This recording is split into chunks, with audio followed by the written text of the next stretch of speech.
I just wanted to enjoy my son's graduation, but my boomer parents made it all about themselves, and I've just about had enough of them in my life. Posted by you/SimmerUnknown. I just need to vent. My son's high school graduation was earlier this week. I had invited my parents, both in their late 70s, at the beginning of the year. They kept seesawing on whether they were coming or not. They eventually agreed to come about 3 weeks before graduation, which was okay, cool. They had to drive in from out of state. On the day of, the schedule was pretty clear to them. The ceremony starts at X time, doors open an hour beforehand. Be there 15 minutes before that because that's when parking opens. Parking was going to fill up quickly because over 250 kids were graduating, and some of these kids had about 7 generations of families showing up.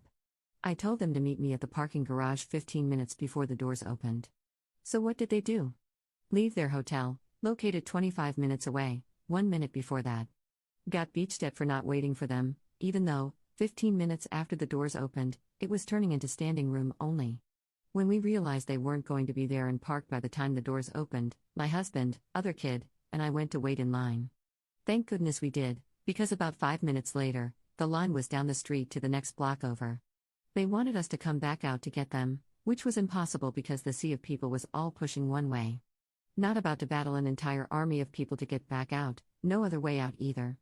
We were lucky to get in when we did and get the seats we did, because by the time my parents texted that they had arrived, it was turning into standing room only. My mom then spent the entire first part of the ceremony people watching with a super judgy face. Kept telling my other kid that the lady with all the piercings and tattoos probably doesn't have a job, is going nowhere in life, etc., etc. I shushed her and got the look. Which no longer affects me since I just spent the last 18 years improving the look. Also, for some reason, my son's full middle name didn't get read out, they just said his initial instead. I don't know why or how it got missed, but I nearly missed getting pictures of my son getting his diploma on stage because she was bitching about it. Some pictures turned out blurry because she kept smacking my arm. Luckily, my husband got some pictures, but like holy crap. I would have cried if we didn't get some sort of decent picture. She snapped at my other kid because we did the whole cheering thing when his name was called. Compared to the other people in the arena, I doubt he even heard us, since it was just me and the other kid. Husband couldn't because he was trying to line up shots around people walking in front of us and his brain couldn't do 2 things at once, lol. One of the kid speakers, class president, maybe, was talking about evolution and how we got to the point we are at today, and my mom complained about that. They should be thanking God. God got them here. Not even a Christian school, mother. She also complained because some of the young ladies were wearing headscarves, they let them in this school? Like Jesus H. Christ on a cracker, it's a effing public school, mom. They're still people too, just like you, though probably less of a beach. Also got comments from her about the kids with green hair, blue hair, purple hair, and one girl with clown clothes on.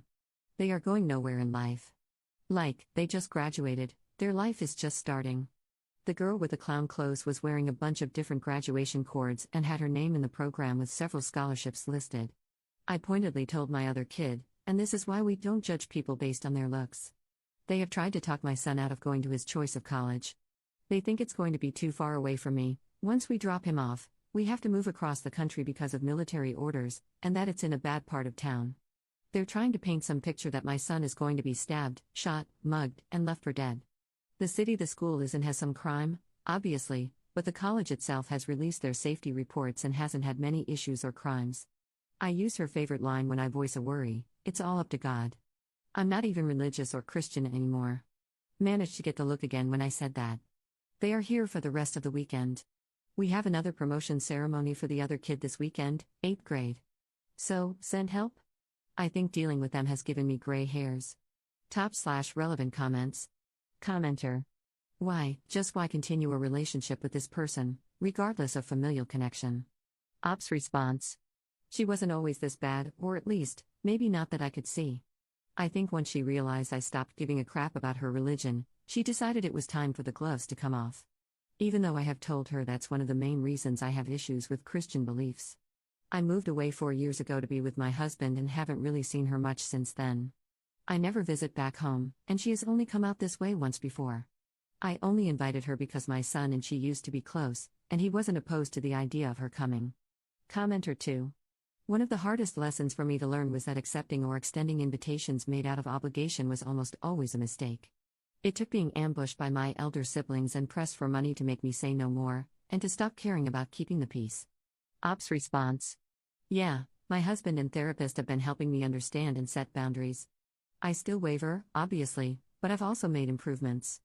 Like, I no longer feel obligated to call her every single effing day. I've been sticking with a twice-monthly short phone call, mainly to be like, you still alive? Okay, great, call you later. Commenter 3. I just want to comment on the look. It hurt my feelings and scared me when I was a kid. It was such a look of absolute venom and hatred. Anyway, I remember when I finally recognized that the look was a ridiculous tactic to try on a grown woman. Like, seriously, Mom, do you think narrowing your eyes, pursing your lips, and looking at me with hate is a good move? I just roll my eyes when she does it now. Nice try, you gonna ground me now? Take away my phone privileges? Give me a effing break. Ops response. I don't even use the look that much. Rarely for my kids, because I'm a firm believer in talking through things with them rather than glaring at them or trying to spark my laser beam into their skull. I did match the look my mom gave me, and you could see the initial shock when I gave it back to her. Don't think she realized I can give it back just as easily. Update 3 weeks later. I have gotten a few DMs from people wondering if I made it through my parents' visit. I did make it through, but my relationship with my mother did not. We are currently not on speaking terms. Well, to be more specific, I am not on speaking terms with her. She has been refusing to accept that. The weekend after my post, we had made plans to meet at 10 a.m. They showed up at 8 a.m. Ready to go, with no place to go. They made plans to stay for so long but made zero plans to fill that time, thinking I would magically come up with something to do. At 8 a.m. on a Saturday morning. Like, I can't even think straight due to lack of coffee at this hour. I am not a morning person, and have no idea where my bra is, but sure, I'll pull something to do out of my backside. They were just like, let's just do what you normally would do on a weekend. Which, no, let's not. 1. It'd be physically impossible for them to do, considering my mother probably needed a walker a decade ago but refuses to use one because it ages her. 2. They have no interest in video games or board games. I already tried getting them to play a board game previously and my mom stuck her nose up at that. And 3. There's a lot to do here, but 95% of the things worth doing are outdoors. My mom cries her head off if it's over 71 degrees outside. It's always, I'm melting, it's too hot, I'm melting. Like she is the Wicked Witch of the Midwest. Also, my family and I don't really go out every weekend. We like being home, we like being alone.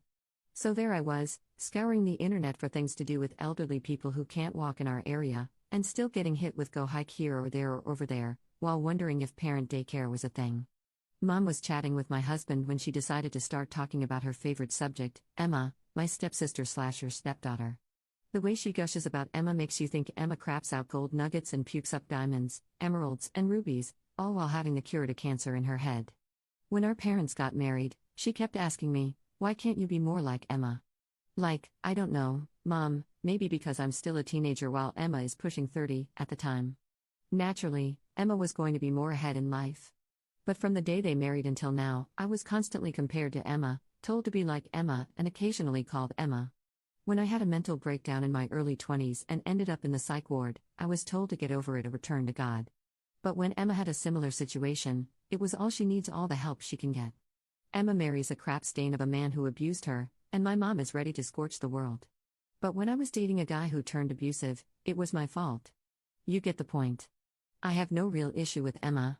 Though, it took me quite a bit of therapy to get to the point where I no longer resented her.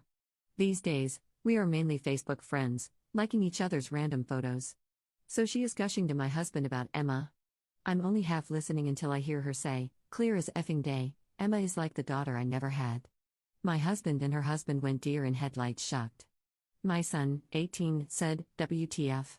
It took my daughter, 14, a few seconds longer to process what she heard, but even she caught it. She's not a morning person either. I basically just said, well, guess that's that. You can get the F out now. Of course, I was hit with the, what did I do? My son repeated what she said, so she started her gaslighting BS. You took it the wrong way. That's not what I meant. Etc., etc., etc. I think, with the help of those who commented on my last post, I shined up my backbone a little because I just told her to get the F out. My husband says I told her, if you don't have a daughter, then why the F do I have some crusty old farts in my house, and threatened to throw all her crap out the window. I don't remember saying any of that, but my son backs it up.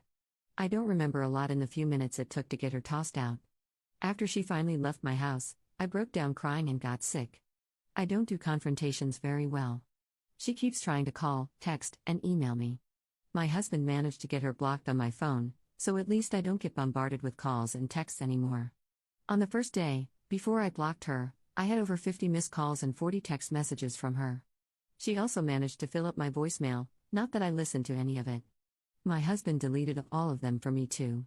She only has my old email account that I use for spam now, so I'm not really seeing those either, though last I looked, over a week ago, there were around 20 emails just from her.